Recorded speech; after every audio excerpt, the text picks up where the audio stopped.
Welcome to another episode of Top Deck Casually Competitive Cubing as we shuffle up and deal here for the sixth match, game one. This is the first time I've ever been behind in the trials. It's a huge match, and it's a great feeling to be ahead for once. Let's see what you wake up with here. You've got a Galta, you've got some lambs.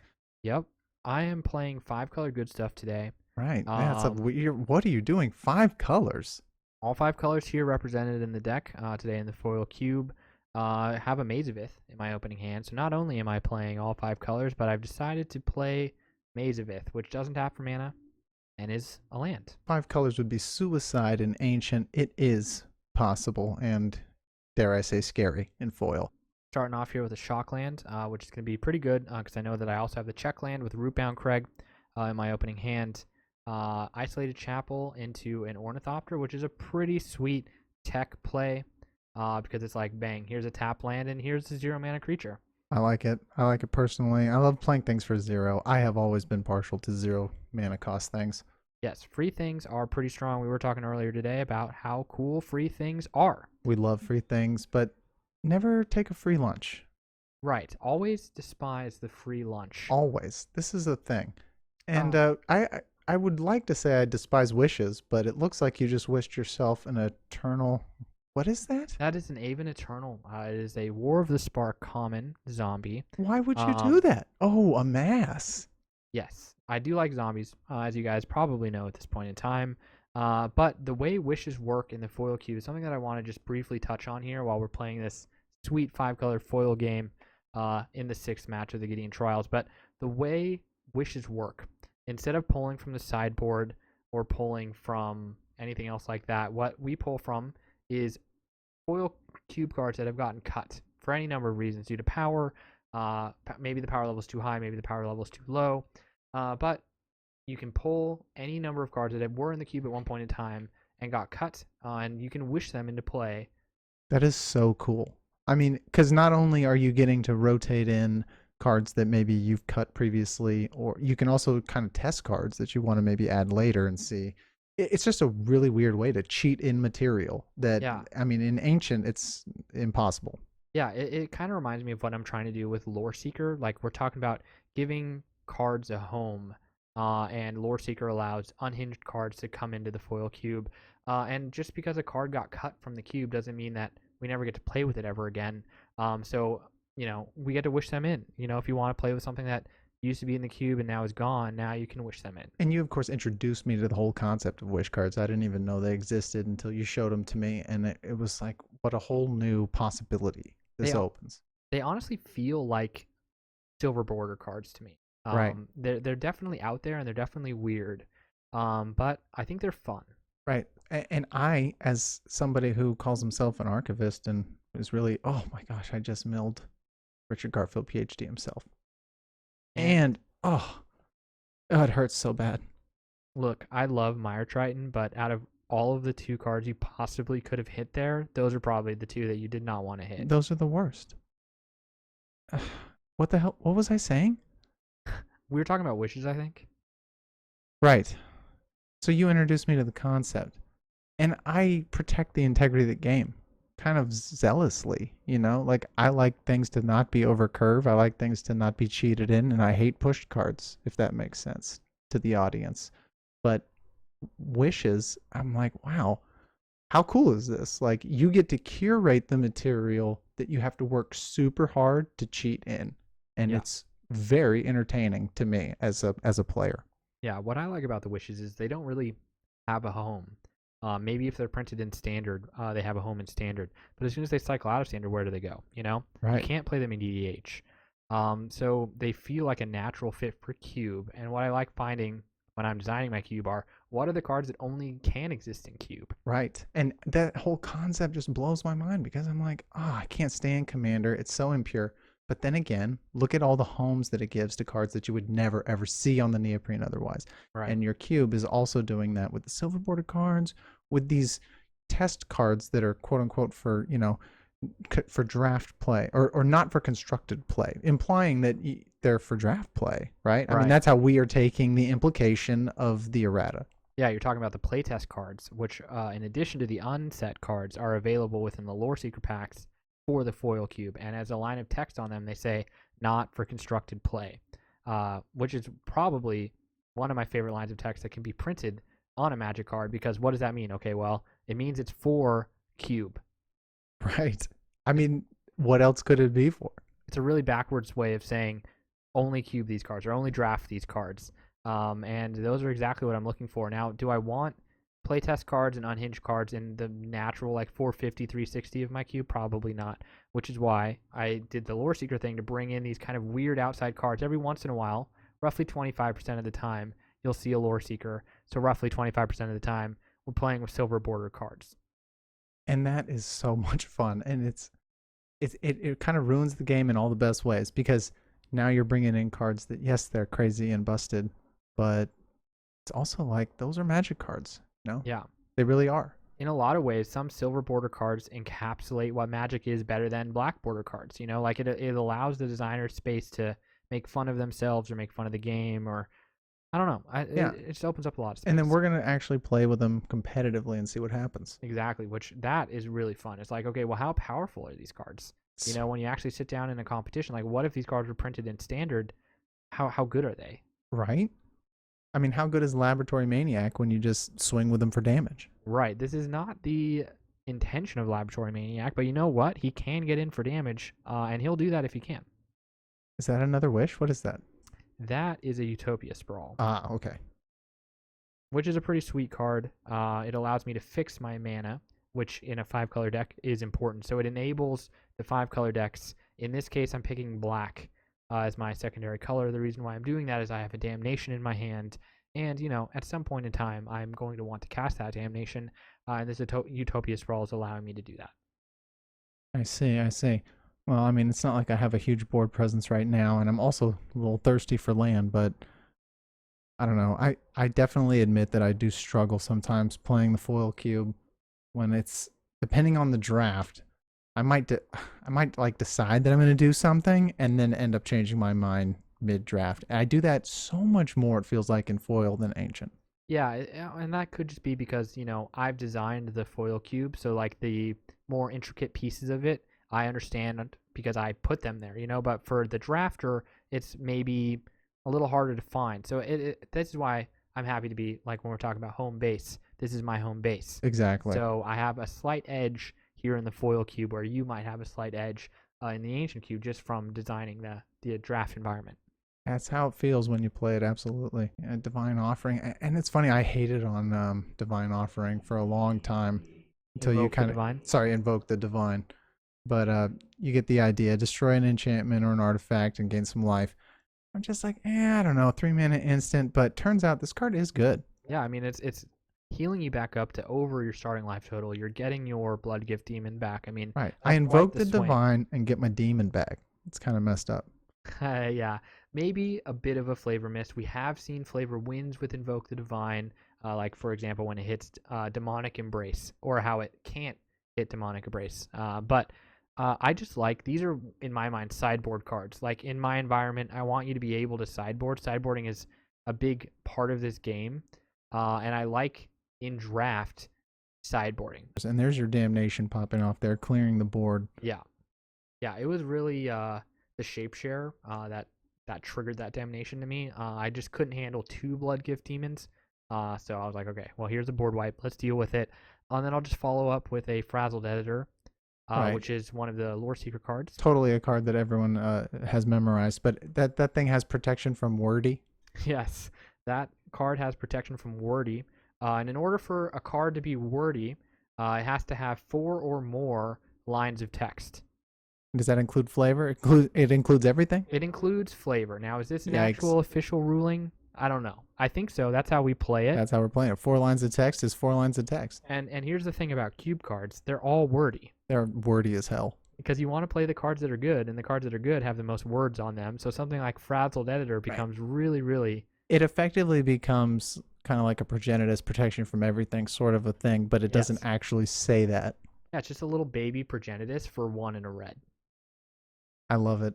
I got to admit, I do love it. But I do also notice that in Ancient, you're going to find some cards with protection, even though as players, we don't like the concept of protection very much, you know, because the DET acronym is just I don't know. We don't like the way it plays in 2-player cube. Yeah.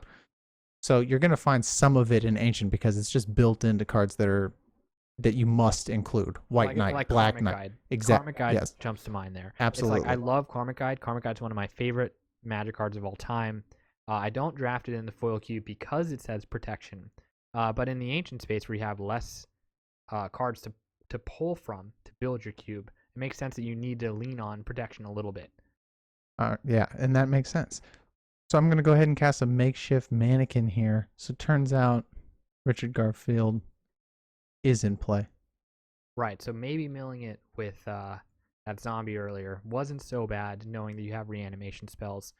Grabbing a Richard Garfield is pretty sweet. That's another card that we pull from the Lore Secret cube. And I mean, come on, this card. This card. I mean, of all the cards that should exist, need to exist, I mean, in the unspace, it's perfect. It is. And it's the most powerful. It's potentially the most powerful card ever. I would say it is potentially way more powerful than anything. Yeah, I love the ability to just how you play mental magic with this card. You know, like any converted mana cost, you can now turn into any card that you know. So the more you know about this game, the stronger Richard Garfield becomes, and that's pretty much what I want in a cubing environment. Like, I think that's very, very fun. So at this moment, I have 2 blue and a white up, and I'm thinking to myself, out of all the cards ever printed, what do you have that equals that exact converted mana cost? In real, I mean, my mind's blowing up here, you know, and yeah, I have never been so stressed thinking about the possibilities a card can do. Yeah, talk about pressure. I mean, here we are, like, you pulled ahead. You have a Richard Garfield. Like, the choices that you make with the cards that you cast, you know, it will really dictate whether or not you're going to continue with your lead or fall behind. Here's me just slamming the Timmiest of Timmy cards I can imagine. Sure. So you're going to go ahead and play a Galta. We're assuming you pronounce it Galta. Yeah, Galta. Maybe the G is silent. I don't know. So I'm thinking, okay, what?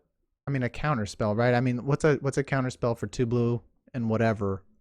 So I guess dissolve. So I actually just cast dissolve. Yeah, and that's another thing. It's like, okay, if a card has made it into a cube, it's probably a good version of that effect, you know. And dissolve is a really good 1 blue counter spell. Right. For me, I think of dissipate, just exile it. I don't know, but like in this case, Galt is coming down. Maybe you just cast the dissolve, which I think is what you end up doing. That's it.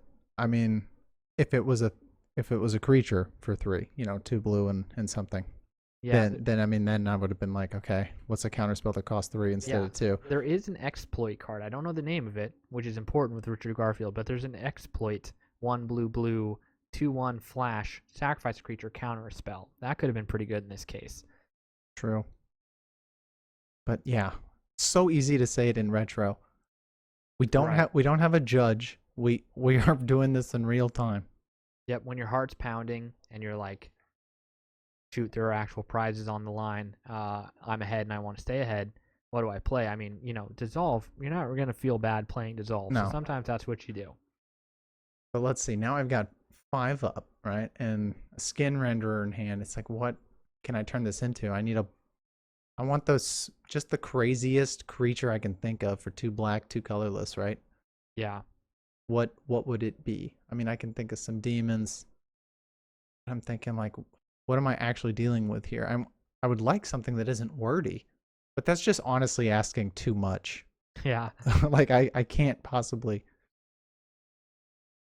So I'm going to cast this creature, but using the supernatural power of Richard Garfield, it is now an Eradicator Valkyrie. That's a pretty good choice.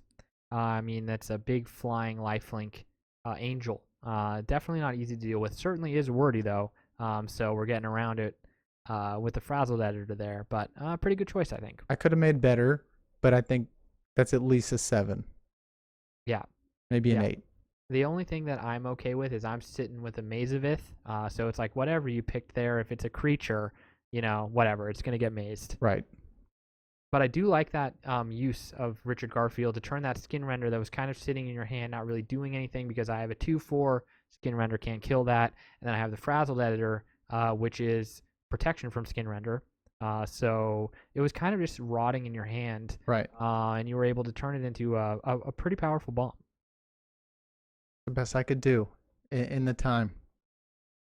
So now I feel like, well, at least I got Richard Garfield to do some work for me. But I mean, he's a mannequin, right? So if you target him at all, he's gone. Right. He's not really a full-fledged. I feel kind of cheated here with my Garfield on the field, but at least I have him. That's true. At least he made it onto the neoprene today. I do like the interaction of makeshift mannequin and Mazavith, where I can just, if you swing with your mannequin, I can just kill it with the Mazavith. I think that's really, really cool stuff. That is And it's super cool. And it's also why Maze is not effective against things with hexproof. I mean, it's really interesting how Maze works, but no matter how you look at it, Maze is an incredibly powerful card. I'd give yes, it an ELO of 1700. yeah, it's extremely good. It's been good in both cubes. Um, it's good in REDH decks. Like, I mean, I really, really like that card. Agreed. I did cast a Clock Napper there, which is really interesting. I chose to take the beginning phase, which I think like 90% of the time, that's what you take with Clock Napper. But the beginning phase consists of the untap, the upkeep, and the draw.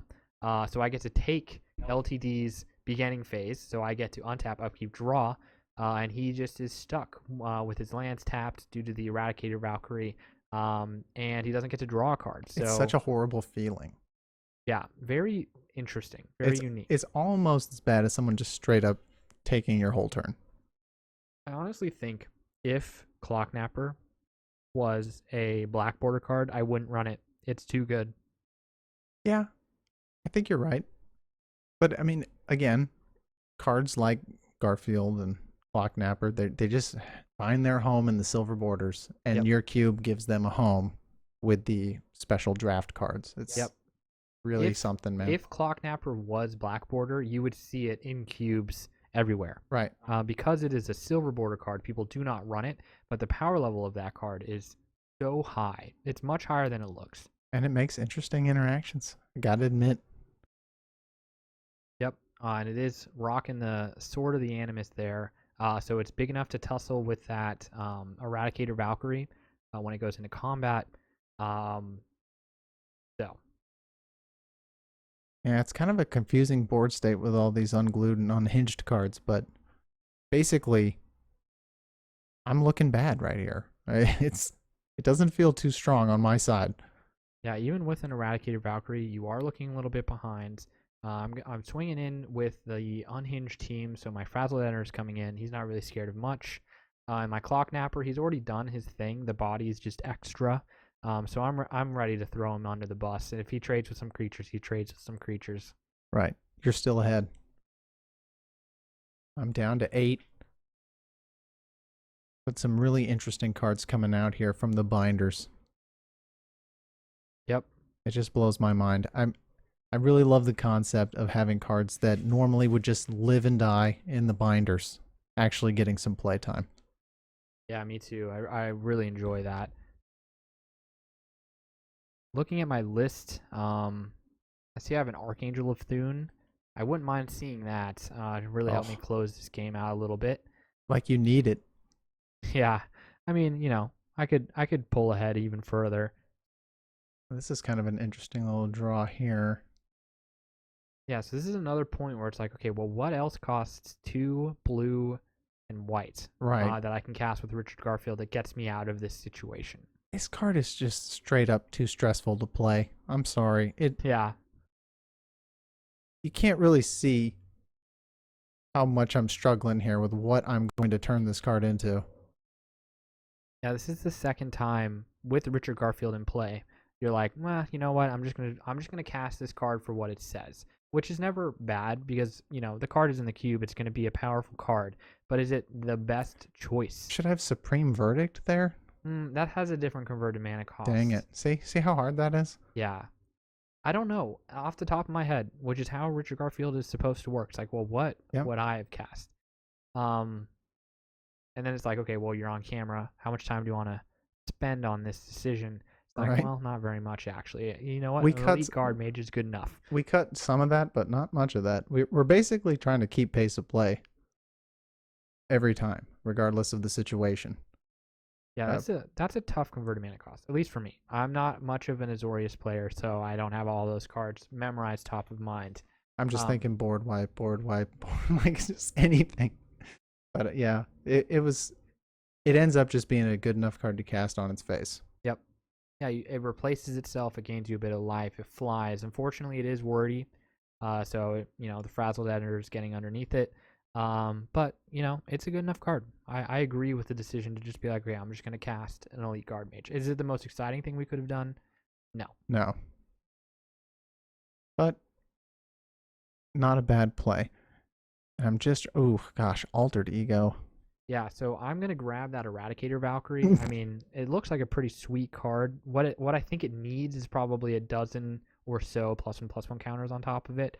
So I'm just gonna make that. That is really bad news for the right side of the table. Yeah, not what you want to see. Certainly what I want to see. I'm hoping that I can pull ahead with a quick win here in the foil cube. Maybe catch up with your own card that you Richard Garfielded. That is a really interesting target. And I can't believe he's still out there. You haven't been able to target him with anything yet. Nope, not yet. And you're not attacking with him, so I can't just grab him with the maze, which I would like to do. But you are not swinging into my board state right now. No, I'm not. Such an overwhelming presence you have there, but anything I draw is potentially anything I need. True. With Richard Garfield out, that's very, very scary. Ooh, With Mox my Tantalite. Sorry, I just drew a Mox Tantalite, and I'm just thinking, what the hell what could I turn that into? Yeah, that is an interesting interaction with Richard Garfield. Like you're like, okay, well, what can I turn this into? Well, it turns out nothing, because Mox Tantalite does not have a converted mana cost. It's which is distinctly different from a converted mana cost of 0. So you can't just be like, okay, cool, this Mox Tantalite is now a Black Lotus, because no converted mana cost and 0 are different. So it doesn't quite work that way. It just straight up doesn't interact with Suspend. Yes. And I'm going to say -1 point for cube design. You know what? That card's cut. It's not going to be here in season 2. I've played with it. It's gone. It's funny how, like, if something doesn't trigger something that isn't even part of the cube, I'm going to call, like, a design foul on that because I'm like, how could you? How could you even? That actually bugs us more, I think, as designers than something like, is this even a good card or is it overpowered or something like that? It's when something fails to fire. That's what really bugs us. Yeah, I mean, you want the synergy across the cards, and ideally you can pick 2 random cards out of the cube and there's synergy between them. I mean, that's not really a state I think you can actually get to, but Mox Tantalite, it's just not good enough. I think the honest reason why I'm running it is it says Mox, and I wanted the cube to have some Moxes, and it's a cheap Mox. But it is not strong enough. I agree, but I also totally sympathize with why you would choose to include it. Yeah, I think Mox Amber. Maybe I pick up a Mox Amber. I think I want to run that instead. But I don't know what I replaced it with, but I do know that Mox Tantalite will not be in season 2. Mox Amber, yeah. I mean, if I could run it, I don't think I would. It's just, it feels like a commander card to me. Yeah, well, you have better Moxes in the Ancient Cube. Some of them I can't get in foil. Right, but still no power. No power. But yeah, you can't get like a foil Mox Diamond, right? Because Right. that's Mirage or Visions. Yeah, and I'm not even sure if it does exist, and if it does, I'm sure I can't afford it. You know what I Yeah, mean? right. Can't afford everything. Right. And I think it's fun trying to find the budget cards for a cube. You don't need to run the most expensive stuff, and in a lot of cases, the most expensive stuff isn't the most fun. Right. So I'm looking for the most fun, most affordable cards that I can. Yeah. And looking at Mox Tantalite without playing with it, I was like, okay, this is a Mox. It's relatively inexpensive. I'm willing to run it. But after playing with it a few times throughout the Gideon Trials, it just has never really done it for me. I mean, I would love to own any piece of power, but I would never add any power to my cube because it's just not fun. Even if you had all the pieces, it's not fun. Yeah. Yeah, I agree with you there. And we do cut cards to power. I mean, it's all about balance in cube design. And finding that balance. And balance does not mean running the most powerful cards. In a lot of cases, it means finding the weaker version and making them good. Out of playing or deck design, like turning something that's naturally weaker into something that's stronger. I think that's pretty fun. I couldn't agree more, man. I mean, that's basically what Richard Garfield PhD's card says to do: is take a card that's not necessarily optimized for the situation and do better. Yep. But you've got a overwhelming board presence, the Fevered Vision's up, getting you those extra cards, Coalition Relic coming out. I'm really down to I'm really feeling it over here. It's not looking good. I'm down to 9. I don't have much except for just the draw because I've got 1 card in hand. Yep, and there's an electrolyzed. One of them is straight going to Richard Garfield, which is going to be enough. Sorry, Richard Garfield. Yep, I do have to take you down. And I think the other one's just going to go straight to your face. Yeah, I mean, why not? I'm pretty much toast at this point. Yeah, I mean, it was that Primeval Titan, I think, that's really going to push me over the edge here. I love Primeval Titan, just what it does. I mean, it's a very strong card, but it's a very green card. And one thing I like enabling is the green 5-color deck, which is what I drafted here today. And Primeval Titan is a good piece of that. Right. I mean, he works for any basics, right? Any lands. Oh, any lands. So if you want to go find a Mazavith, you can go find a Mazavith. See, and that's why there's nothing like that in Ancient. You cannot do 5 colors in Ancient and just naturally play things like Sliver's Queen. You're going to have to cheat her in with Reanimation or Show and Tell. Yep. I think it's going to be the Primeval Titan that's really going to take me over the edge. I mean, Clocknapper finally is trading with that Eradicator Valkyrie. So we're trading some silver border cards, getting in with the black border cards. And I'm hoping to close this game out probably by my next turn. I am happy I did get to get Richard out. I did get to see it and use it, and it was effective and fun, of course. But really, the first game always feels kind of shaky, especially when you're not in the home court in your own cube. Just to see some of these cards, I mean, I'm seeing them for the first time. And now that I've got the flavor of what you're doing here with this multicolor goodness that you've got going on, I mean, I definitely feel a little bit better about it, and I definitely have a better idea of what I need to have in my hand to begin with. And I'm probably gonna switch out that Mox Tantalite too. Yeah, like I said, I mean, Mox Tantalite, it's gone for Season 2. We have seen it do a little bit of work in the foil cube throughout the trials, but it's really not pulling its weight, and the slots are so important. Where Icy, you have, Icy in both cubes because it's just that good. I don't think Icy's going anywhere. I love what Icy does. It definitely overperforms for how it reads. It's just so interesting to me that it can hit artifacts, creatures, and lands. Like just the versatility of that. Very fun. It's always relevant. I mean, kind of like Disc, Icy. I mean, there's these 4-mana artifacts that you have to know and respect. Yep, and it was really the Ancient Cube that showed me that power, that more like ancient power, but they do facilitate good games, and I think they are good cube cards, which is why I ended up bringing them in. Like, Icy wasn't in the original list for the foil cube, but after playing Ancient a few times, I was like, you know what, I like this card. Yeah, and then, I'm glad to hear that. I mean, that makes me feel like I'm doing my job in my space where I'm designing something, but on the other side of that, I never would have thought of playing with any silver border cards ever. I mean, I would turn my nose at even considering buying them. But seeing them perform and in a competitive space, and it's entertaining. I mean, come on. You got to love it. If you love the game, it's really got to it's got to catch your eye. Yeah, and it's not just any silver border card. Like, I was very careful with the silver border cards that I chose to bring in. Everyone, I think, is a good limited card.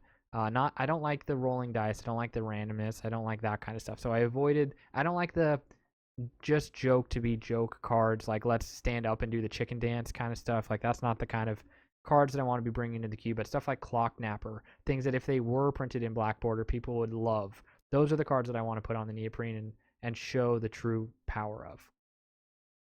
Yeah, and that is really something. And it's something that you can only do in the draft format for sure. Yeah, very uniquely cube. So I'm casting Memory Bank here. This is actually a pretty good play. This game is basically over. I think I know it. You have an Icy Manipulator, and I have, a wall of creatures. Full of things. So I'm casting Memory Bank. This is another one of those lore seeker cards that I think are fun for limited environments. This card I can cast this game, and then I can cast it next game as well. Which is, I think it's a cool. It makes me essentially play with a 39 card deck instead of a 40 card deck. Yeah, so that's why I'm casting it. Right. It's really interesting to see something cast in game 1 that affects game 2. Right. And you have a few of those cards. Yeah, the double cycle I'm running. In fact, I think that's the cycle of cards that inspired me to build the Lore Seeker Cube. Is I really wanted to play with the double cards, where you can have an effect now and have an effect at the beginning of the next game. Right. And go ahead and drop a Mirrored Lotus. Looks good. Definitely looks good. Doesn't do anything for me really, but and I love good old Johnny. Also looks pretty good. I don't think it's going to be enough to stand up to the Primeval Titan Rancor team that I have built. No, I can't activate it, right? You could, but I don't think you have any cards in hand. No. And look at that Mox Tantalite with 1 counter on it. Like, just not quite good enough. Brutal. Just brutal. But yeah, I lost this game a while ago. I feel like I lost it when I lost Richard Garfield, and I'm okay with that. I'll concede. All right, so that's a victory for me, just like I was hoping it would be. That's a good game, man. Yep, hard one to lose, but you earned it fair and square. I'll see you in game 2. Yep, see you in game 2.